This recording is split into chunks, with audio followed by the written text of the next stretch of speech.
Next, I would say, I'm sorry to disappoint you guys, but you're not going to expect coaches begging for you to be on their team. Like, it's just not gonna happen.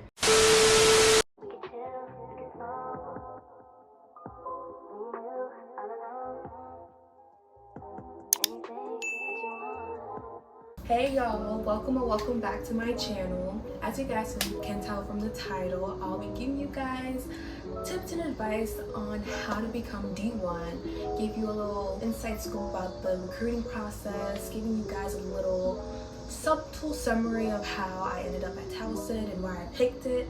Yeah, let me stop chatting and let's get into it. So first off, I'm gonna give you guys a little, synopsis of how I ended up at Towson and why I picked it. First, I'll just give you guys why I picked it. Well, so I applied first before I actually got offered. So Towson was one of the first schools I applied to, early action, all that, and it was one of the first schools that I actually got accepted to. I always thought Towson was a great school.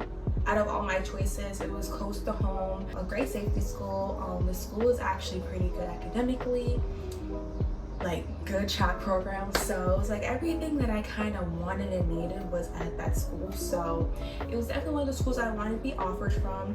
So there were a lot of coaching changes at that school before I committed. So at first I was trying to get committed by their old coach, but things wasn't really working out. But I kept persisting.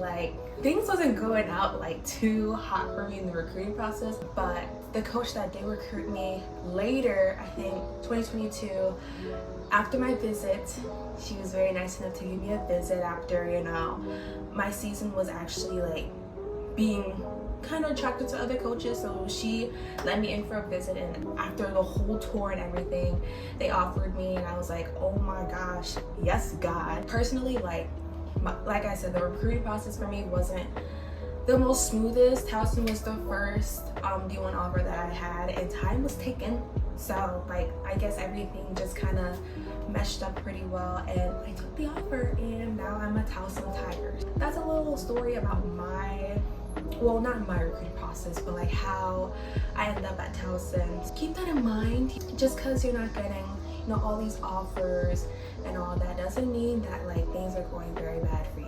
It may feel like that, but you gotta keep pushing, and you will probably get that offer you've been wanting for years. So let's get into the tips and tricks on how to get that offer for yourself.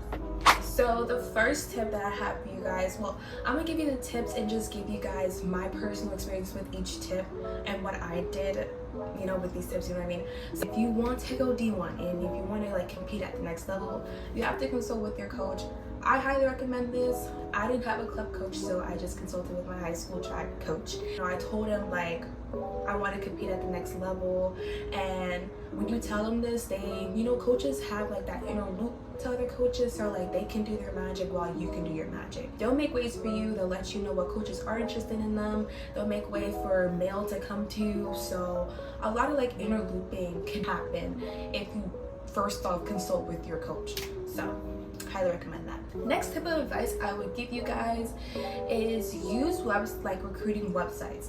When I was in high school, I used website NCSA, and there's probably more. I think, I don't know. I'll just probably just list them on the screen here, but these recruiting websites help a lot because they're basically companies that are full of professionals with the whole recruiting process, and they help you navigate the process. So a lot of coaches are on these websites looking for athletes, looking for your stats, your progress. So with these websites, you can upload your races, throws, jumps. It'll allow that. They'll help you make highlights, and basically every track meet you have, you can update them if you have a PR. And so it just really does, it aids the process. So yeah, that's what I did. A lot of the attention that I was getting from collegiate programs came from there, so I highly recommend using those websites. Next tip of advice, I would say, if you want to be D1, this is a mental tip, but if you want to be D1, you have to uphold yourself as if you want to be D1. Honestly, you can't say that you want to compete at the next level, at the D1 level, and then not put in the work for it. it's gonna humble you. Like, that is just not gonna do it. You have to put in that extra work. Like, I know with me, just doing the high school track workouts wasn't necessarily enough. I did more. If you want to compete at the next level, it requires more, because this level is just always evolving. So it's like you can't get left behind. Keeping your grades in check, that you're keeping your training in check. I'm not saying that like, oh, you want to be a collegiate athlete, so in high school you got to treat yourself like as a collegiate athlete. Enjoy your high school track like time as a high school track athlete, but like I'm just saying, like it's a different mental outlook on things, and you got to take things more seriously. You're not just doing it for a hobby like the rest of your friends. Like, you actually trying to get a bag to go to school as free as possible. Maybe you're not trying to go to free as possible, but I'm just saying, you're trying to go to, you know, an elite program. You gotta act like you're elite. Fake it to make it. Next tip of advice, I would say, I'm saying you gotta email these coaches, man. Like, I'm talking like when you first email them, don't stop at that first email. You gotta keep in touch with them. Update them with anything is going to happen. Send them your meet schedule. Tell them what meet you're about to go to. Update them on PRs. Send them your highlights. Send them your races, throws, jumps, all that. You gotta keep in touch with them, just so you know they can know you get to know them. And the more personal the connection is, you know, I guess the more easier for them to, you know, throw that little offer to you. I don't know how the coach's mind work. I'm just telling you what worked for me. And maybe the coaches may ghost you, because that happened a lot to me too. It's up to you to annoy them. You gotta annoy them, remind them that you're here, and remind them that you want to be here to stay. So keep in touch, and a lot of great things happen. Just like you're consistent on the track, be consistent on keeping up with these coaches and these emails, and you know, just stay in contact. I highly recommend contacting coaches through social media. Twitter is, I feel like, the best one in my opinion, just because a lot of times on Twitter, coaches will literally post a certain type of athlete that they want in their program and that they're willing to offer. So I see a lot of athletes reply to those tweets and let them know, like, hey coach, like, I'm here. Twitter is a great place for recruiting and all that, so get on that.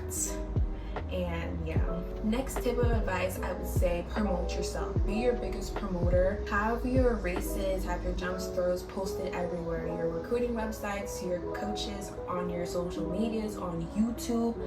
Trust me, like, that's how I got coaches' attention. Everyone's on social media, so it's like having your stuff out there helps a lot, more than you can even imagine. This can be more track specific, but if you're not in club, I do highly recommend going to meets as unattached, just because staying in the high school circuit may put you at a deficit from other people that are probably in club.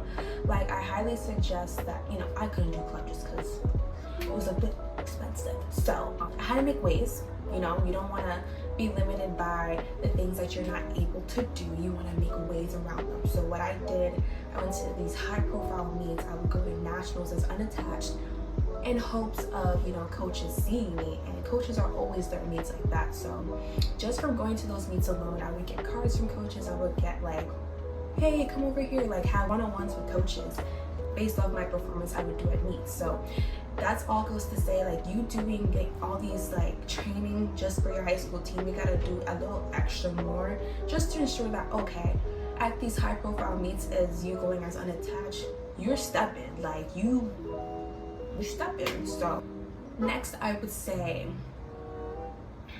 some of the people that I knew in high school, I would like, they would want to go do one, and honestly, no shade to them, but I would just never see them put in that effort, and they would always think like, oh, these coaches will come to them. I'm sorry to disappoint you guys, but you're not going to expect coaches begging for you to be on their team. Like, it's just not gonna happen. I don't want you guys betting on the fact that the coach is gonna come to you. Like, don't bet on that. I mean, there will be coaches that'll come to you, but I'm just saying, like, if you're not gonna do anything else, like the emailing, like the contacting, don't expect much progress, you know, with the whole recruiting thing. You expecting offers, like, it's a hand in hand thing. Like, everyone has a part. Your coach has a part. You have a part. The collegiate coaches have a part. You have to make sure you have to do your part. You can't just let step out the loop. You gotta be in the loop and keep the loop looping. You feel me? A lot of coaches need to know the athlete more personally to really throw that bag into you. This all goes into you have to like play your role, your grades. You cannot slack in your grades. Coaches love a smart athlete, so it's like, your stats are pretty good, but then your grades not.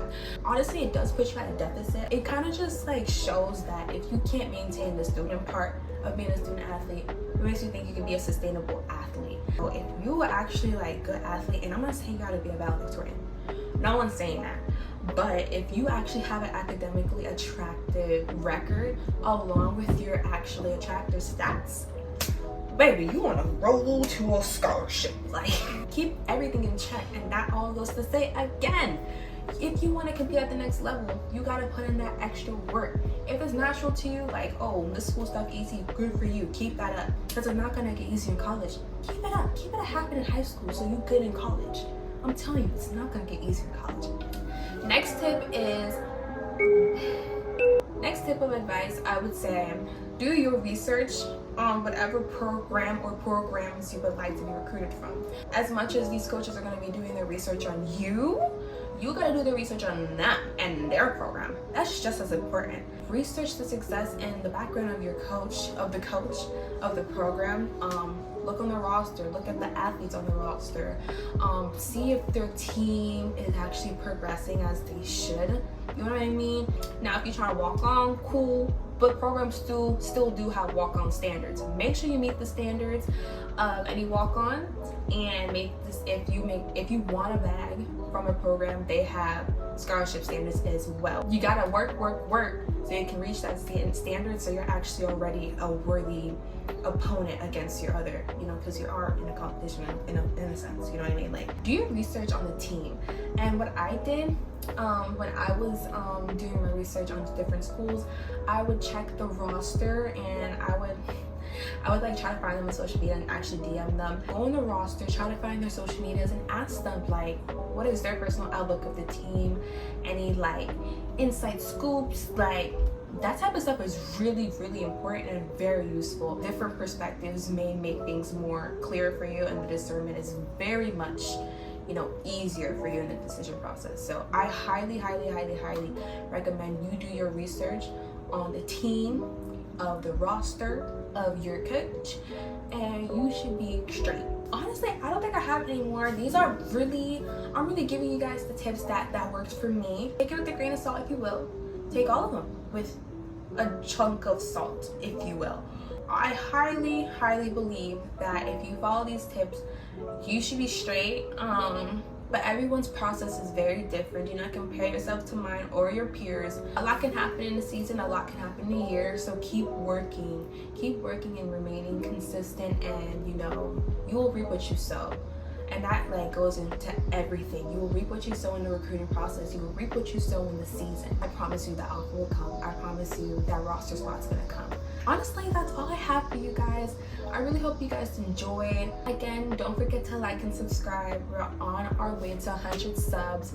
Honestly, I never told you guys my goal by the end of this year, but I really hope to get over 1,000 subscribers. Yes, maybe call me delusional, but I don't really care. I truly believe, God willing, that this can become my reality. Stay for a while, watch my other videos. I'm very interesting and cool, and I don't know, like, just give me a try. But that's all I got for you guys. So